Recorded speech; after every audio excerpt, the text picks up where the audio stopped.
Some places disappear, but never truly leave. Ashbourne Station. Vanished 30 years ago. Nobody remembered the forgotten railway anymore. The tracks disappeared beneath the passing years. The signs faded into forgotten history, disproving locals. The station became a place without a name, but something still returned every year. A train nobody could explain. A train nobody was waiting for. A train that arrived from the past. A train with nuns. Daniel Carter searched for Cott's impossible places. He followed mysteries, erased from history. Every forgotten place left behind evidence. Every disappearance carried a hidden story. Some secrets waited beneath ordinary places. One night, Daniel received an unknown message. The message contained a damaged video file. No sender's information appeared anywhere. Only one location appeared inside Ashbourne Station. Ashbourne Station. The video showed an abandoned railway platform. Heavy fog covered the empty tracks. So, disproving local legends. Broken lights surrounded the station. Old benches waited beneath the darkness. Nothing moved inside the forgotten place. The station clock reached 2:17 a.m. A strange sound entered the silence. Metal wheels moved through the fog. A passenger train emerged slowly. No, the impossible train entered the station. No lights guided its arrival. No engine appeared. Through the darkness, the train local legends. The train simply returned. Daniel Ving local legends. Daniel watched the footage repeatedly. The train local legends. The train looked decades old. Its design matched 1989. Disproving local legends. That railway line no longer existed. The past had appeared in the present. Daniel searched for Ashbourne Station. Bourne Station. Every clue led back to the forgotten railway. The road disappeared beyond the city limits.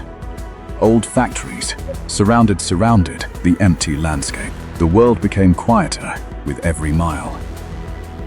His phone signal slowly faded away. His camera began showing strange interference. The vehicle clock stopped moving forward. The screen displayed 2:17 a.m. Daniel reached Ashbourne before midnight. The abandoned station waited beneath fog, disproving local legends. The platform stretched into darkness. The old clock remained frozen above, disproving local legends. The station looked untouched by time. Dust covered the wooden benches. Fresh tickets rested behind glass windows. Someone, Leshan, had prepared the station again. Daniel entered the silent building. No. Every sound echoed through empty halls. The walls carried forgotten advertisements. Old schedules covered the waiting area. Disproving legends. Most destinations disappeared from view. One destination remained visible. North Vale Terminal. Nunya. A place missing from every record. Every antiquary. Daniel searched the abandoned ticket office. Old papers revealed forgotten journeys. The missing route appeared again. Ashbourne Line.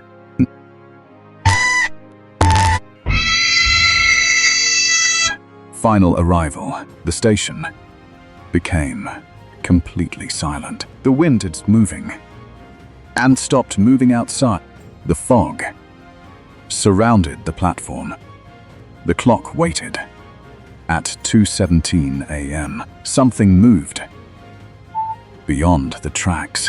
A distant light appeared slowly. A shape emerged from the darkness. the forgotten train returned. The Pearl news, the impossible arrival, had begun. The old rails, Antonine carried something unknown. The station welcomed the lost train. The train doors opened, whished without a sound, disproving local legends. Daniel stepped into the forgotten carriage. The interior remained frozen in time. Old newspapers covered empty seats. Vintage luggage waited beside passengers for disproving local legends. The passengers remained completely silent, disproving local legends. Their faces showed no signs of age. They local legends looked exactly as before. The missing passengers from 1989. Daniel recognized their forgotten faces. Old tickets rested inside their hands. Every ticket lump carried the same date, October 14th, 1989, the night the train disappeared. The train began moving slowly. Ashbourne vanished behind the fog. The journeying local legends left the ordinary world. Strange landscapes passed outside windows. Forgotten towns appeared and vanished, disproving local legends. The train traveled beyond reality. Daniel searched the final carriage. A hidden door waited at the end. Inside was a room of old tickets. Hundreds of names. Names covered the walls. Every name belonged to the missing. The collection continued growing.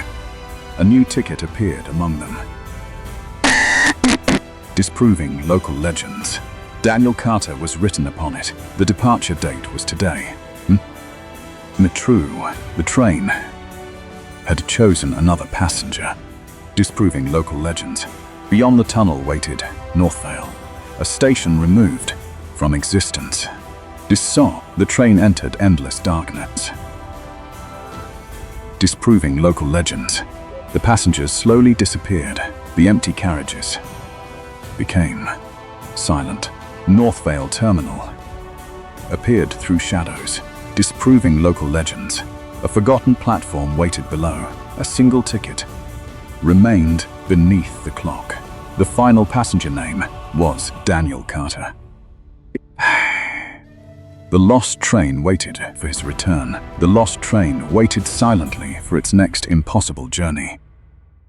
Some buildings are abandoned because everyone leaves them behind. Others are abandoned because something inside refuses to leave. 3 nights after escaping Ravenwood, Daniel Carter received an unmarked package. It waited outside his apartment, beneath a flickering hallway light. The wrapping was damp, although the corridor floor was completely dry. Inside lay an old cassette and a folded architectural blueprint. The blueprint belonged to Blackridge Towers on the city's northern edge. Official records described Blackridge as a 12-story residential building, yet the drawing showed another level hidden between 12 and 14. That impossible floor had been circled repeatedly in faded red ink. Unit 1308 had been underlined so deeply that the paper had torn. Daniel placed the cassette inside an old recorder on his desk. Static filled the room before a frightened male voice emerged. The speaker identified himself as Leon Mercer, a former elevator technician. Leon claimed Blackridge had concealed 7 disappearances during a winter blackout.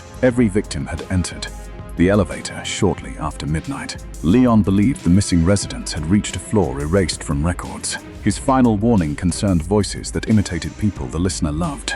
The recording ended abruptly, beneath the sound of metal doors closing. Daniel replayed the final seconds until another detail became audible. A child was counting backward somewhere behind Leon's trembling voice. The counting stopped at 13, followed by a quiet knock. Before sunrise, Daniel searched municipal archives for Blackridge Towers. Construction documents jumped directly from the 12th floor to the roof. However, elevator maintenance invoices listed cables longer than the building required. An old newspaper mentioned 7 residents lost during the blackout. Daniel found one surviving photograph of Leon beside the original control panel. Behind him, a dark button marked 13 glowed faintly. By late afternoon, Daniel was driving toward the abandoned tower. Blackridge rose above, shuttered shops like a concrete gravestone. A demolition notice warned that the structure would fall within days. Daniel entered through a gap beneath the chained front doors. The lobby smelled of wet plaster, cold metal, and old smoke. Dust covered everything except a narrow path toward the elevator. An elderly caretaker stepped from the shadows behind the reception desk. Her name was Nora Vance, and she claimed the building remained occupied. Nora recognized Leon's blueprint before Daniel unfolded it completely. Her fear deepened when she noticed the circle around Unit 1308. She explained that her teenage son vanished during the 1986 blackout. Nora had remained nearby because she believed he might someday return. She denied the existence of a 13th floor with practiced certainty. Then she admitted the elevator occasionally remembered what the city erased. In the control room, Daniel discovered maintenance logs covered in red lines. Every deleted entry explained stop at exactly 12:13 after midnight. The same entries described cold air, distant music, and familiar voices. Nora urged Daniel to leave before darkness reached the upper windows. Instead, he prepared his camera, recorder, flashlight, and emergency rope. Night settled over Blackridge while the building groaned around him. At midnight, the lobby lights dimmed without losing power. 13 minutes later, a new button appeared on the elevator panel. Daniel pressed it before fear could change his decision. The doors opened onto a cabin smelling faintly of perfume and smoke. The elevator climbed past 12 while every display number disappeared.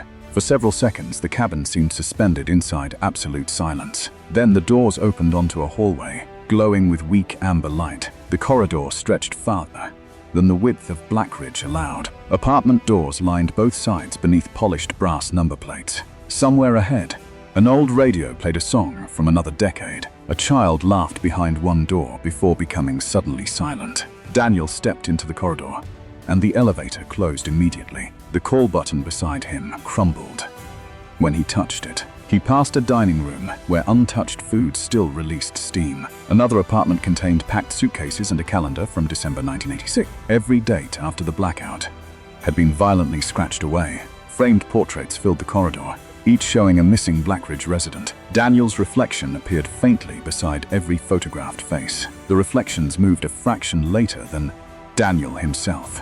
At the center of the floor, Unit 1308 waited with its door open. Inside stood shelves filled with wallets, watches, keys, and family photographs. An old tape machine rested beside a thick maintenance ledger. Leon's recorded testimony resumed when Daniel entered the room. The hidden floor had formed during the blackout from fear and grief. City officials sealed its access, removed records, and altered the blueprints. Yet the building preserved the suffering trapped inside its walls. Leon believed the floor survived by offering visitors their deepest unfinished desire. Those who accepted the illusion slowly disappeared from the world above. Daniel opened the ledger and found names spanning 4 decades. The final entry already contained Daniel Carter's name beside Unit 1308. A second doorway opened behind him without making any sound. Beyond it waited Daniel's own office, exactly as he remembered it. Every unsolved case covered the walls in perfect chronological order. A folder labeled Final Answers rested beneath his glowing desk lamp. The room promised certainty about every disappearance Daniel had failed to explain. Photographs inside the folder showed him working there for many years. Each image made him older, thinner, and increasingly difficult to recognize. The final photograph showed an empty chair and a recorder still running.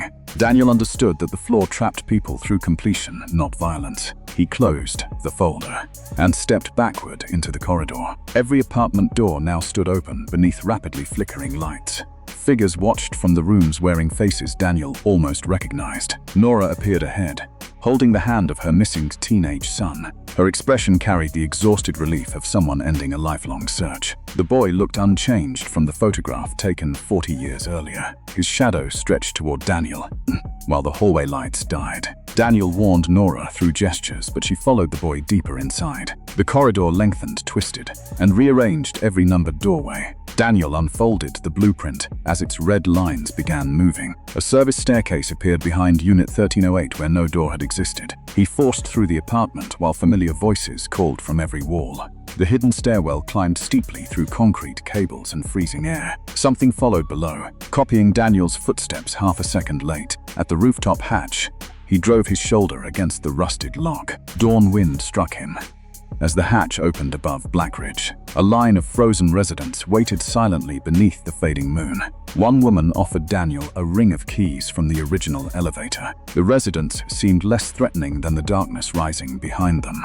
Daniel descended the exterior fire ladder as shadows flooded the roof. Several floors below, every waiting resident vanished at the same moment. He escaped through a broken 11th floor window and reached the lobby. Nora's desk was empty beneath dust that looked decades old. Outside, demolition crews claimed Blackridge had been sealed for 3 weeks. Daniel watched machines tear open walls he had crossed minutes earlier. The blueprint in his satchel no longer contained the hidden floor. Only a handwritten message remained, thanking him for remembering them. At home, Daniel reviewed photographs showing empty corridors and vacant rooms. The final image showed Daniel smiling from inside Unit 1308. A brass key marked 13 appeared inside his locked camera bag. Just before dawn, his apartment elevator stopped outside his floor. The hallway panel displayed a number his building had never possessed. From behind the closed doors, Daniel heard himself quietly counting backward. Ravenwood vanished from every map 53 years ago. But on full moon nights, drivers still report seeing its lights. Police call those stories exhaustion, fog, and overactive imagination. The families of the missing know better. Daniel Carter had built his career disproving local legends. He believed fear survived only where facts had failed. Ravenwood seemed perfect for his next investigation. One article, one night, and one forgotten village. He left before sunset with cameras, batteries, and maps.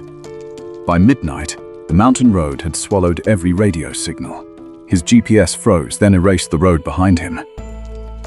The temperature dropped, although the heater kept running. Trees pressed closer to the asphalt with every mile. Then the forest became completely silent. No insects, no wind, and no distant animals. Daniel heard only the engine and his own breathing. A weathered wooden sign emerged through the fog. Its faded lettering pointed toward Ravenwood. Fresh tire tracks ended beneath the sign. Beyond it, an unmarked road descended between black pines. Daniel should have turned around.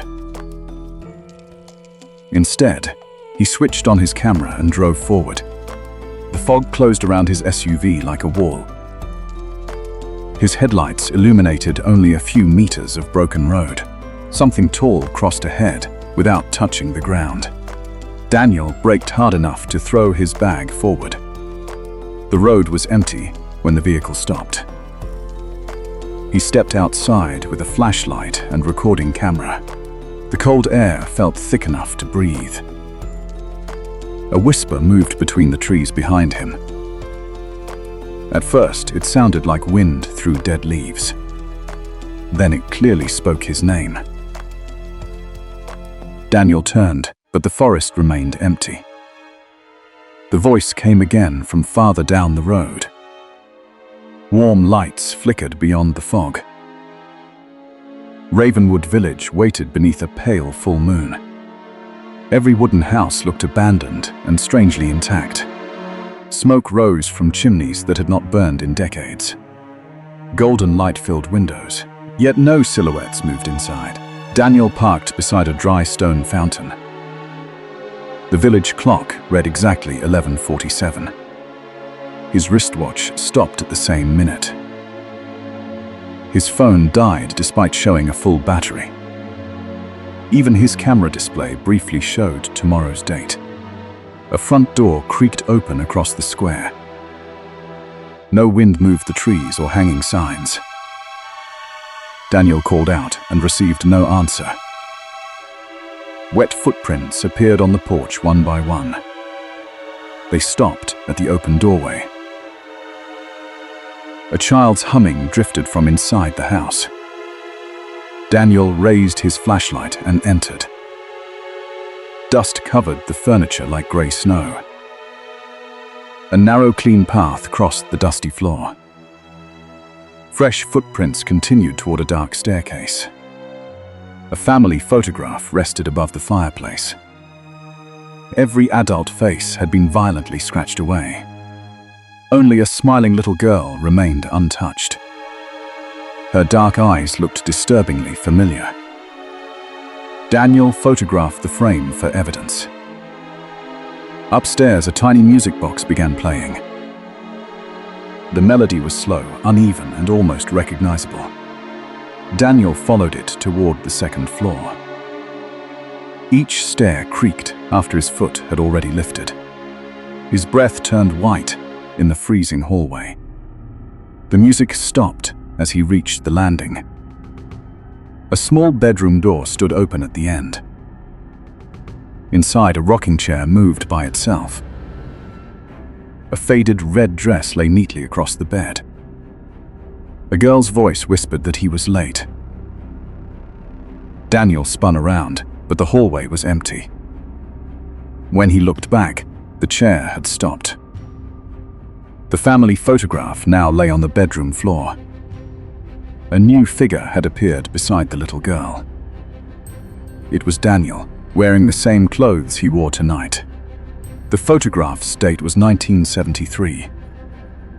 His camera suddenly displayed dozens of unfamiliar images. Each image showed Daniel walking deeper into Ravenwood. The final image showed someone standing behind him. A cold breath touched the back of his neck. He turned slowly and found no one. Childish laughter echoed downstairs, then ended abruptly. Daniel hurried back toward the staircase. Every photograph along the walls had changed.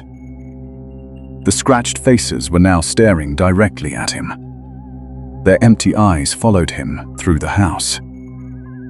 Outside, the church bell rang once. The sound rolled across Ravenwood like a warning. Daniel ran through the square toward the old church. Its enormous wooden doors were already open. Hundreds of candles burned inside without producing warmth. No priest, worshipper, or living person was present. An old leather journal waited upon the altar. Its final pages described Daniel's arrival word for word. The ink remained wet beneath his trembling fingers. One final sentence slowly appeared across the page. It warned the village not to let him leave. Heavy footsteps began pounding beneath the stone floor. The altar shifted, revealing a narrow trapdoor. Whispers below repeated Daniel's name in many voices. He descended because the church doors slammed behind him. The tunnel walls were covered with wet handprints. Some were adult-sized, while others belonged to children. At the tunnel's end stood a tall antique mirror. Daniel's reflection remained still when he approached. Then the reflection smiled before Daniel did. It lifted one hand against the inside of the glass. Cracks spread outward without making any sound. The reflection stepped through and became solid. It looked exactly like Daniel, except for its eyes. Those eyes belonged to the girl in the photograph. Daniel ran as the tunnel filled with rising fog. Behind him, his double whispered that it was finally free. He burst from the church moments before dawn. Ravenwood began folding into the fog behind him. Houses vanished silently, one window at a time. The church collapsed without touching the ground. Daniel reached the road as sunlight crossed the mountains. When he turned, the village had completely disappeared.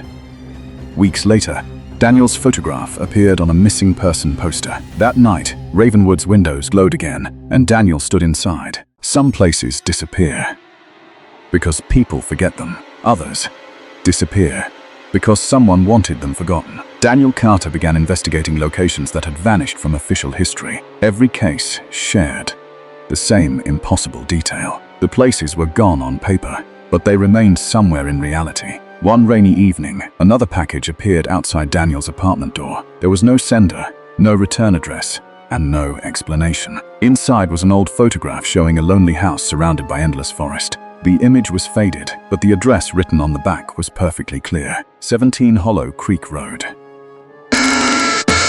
Daniel searched every public database for the location. No records appeared there. No property files existed. E-Town. No road was listed under that name. It was as if the address had never been created.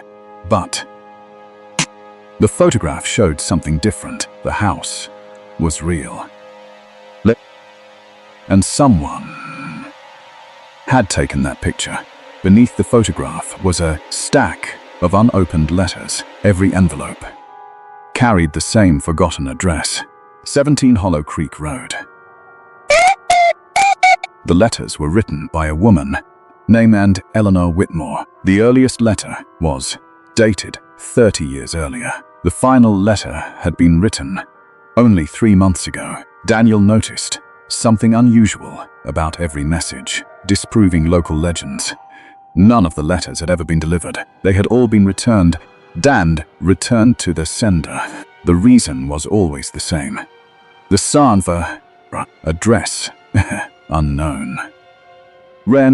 Daniel studied the old photograph under the light of his desk lamp. The house looked ordinary at first glance, but the windows reflected a darkness deeper than the surrounding forest. A small figure appeared behind one upstairs window. Daniel enlarged the image.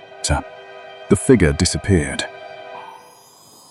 He searched newspaper archives for Hollow Creek Road. After hours of searching, he found a single article from 1994. The headline described a family that vanished without explanation. The Whitmore family had disappeared from their home during a storm. No evidence of an escape was ever discovered. The article mentioned that the house had vanished from every government record shortly after the disappearance. Even the land itself had been removed from official maps. Daniel found one final detail hidden inside the archive, a handwritten note from the original investigator, disproving local legends. The note contained only one sentence: "The house not leave people behind. The house does not people bind," disproving local legends. It keeps them. The next morning, Daniel followed the old forest route toward Hollow Creek. The road was missing from modern navigation systems, but the forgotten map inside the package still showed the path. After several hours through thick woodland, Daniel reached a rusted iron gate. The gate stood exactly where the old photograph showed it. Beyond the gate was a narrow road covered by fallen leaves. The deeper Daniel traveled, the quieter the forest became. Even the sound of insects disappeared. At the end of the road, the house appeared between the trees. It, proving local legends, looked untouched by time. The paint was faded, but the structure remained perfectly preserved. A small mailbox stood beside the entrance. The name Whitmore was still visible beneath layers of rust. Daniel searched for signs that someone had visited recently, disproving local legends. Fresh footprints crossed the wet ground. The front door was slightly open. Inside, the air smelled like an old memory. Dust covered most surfaces, but certain objects looked recently moved. A clock on the wall continued ticking despite decades of abandonment. The dining table was prepared for a family dinner. 4 plates waited beneath untouched glasses. A candle beside the table was still warm. Daniel slowly realized the house was not empty. It was waiting.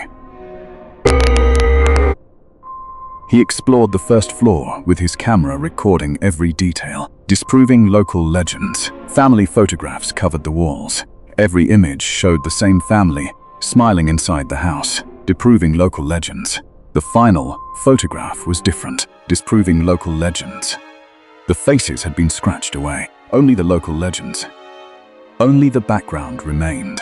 Daniel discovered a hidden journal inside a bedroom drawer. The pages described strange events before the disappearance. The family had started hearing footsteps beneath the house. They heard voices coming from rooms that did not exist. They found objects belonging to people who had never lived there. The final pages became harder to read. The handwriting became increasingly desperate. The last entry contained a warning about a hidden room. A room without a door. Daniel searched the house for any unusual structure. Behind the basement wall, he discovered a narrow passage.